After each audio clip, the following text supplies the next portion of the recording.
नमस्कार, मी उर्मिला. माझ्या मराठी अन्नपूर्णा चॅनलमध्ये तुमचं खूप खूप स्वागत आहे. तर चला आज आपण आहे ना रव्याची खीर आहे ना एकदम बासुंदीसारखी कशी बनवायची ते बघू. तर त्यासाठी ना एक मोठा चमचा भरून मी तूप घेतलं आहे. त्यामध्ये ना 4 मोठे पोहे खायचे चमचे आहे ना सॉरी, तर तो रवा घेतला आहे, बारीक रवा आहे. हा रवा आहे ना तुपामध्ये चांगला फुलेपर्यंत आपल्याला भाजून घ्यायचा आहे.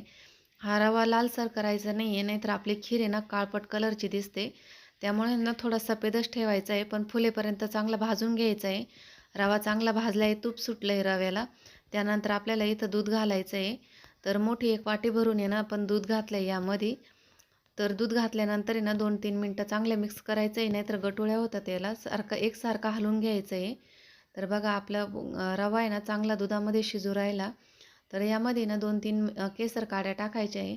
केसर काड्यांनी ना चव पण छान येते आणि कलर पण बदलतो खिरीचा. तर ते चांगलं मिक्स करून घेतलं आहे मी.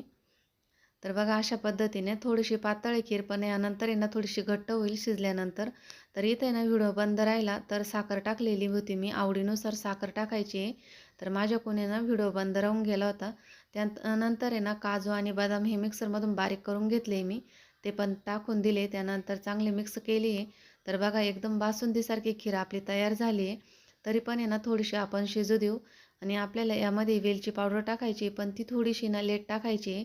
अगोदर जर टाकली ना तिचा वास निघून जातो, त्यामुळे थोडीशी लेटच टाकू आपण. तर बघा आपली बासुंदीसारखी खीर आहे ना एकदम छान अशी तयार झाली आहे. खूप छान लागते खायला. नक्की करून बघा.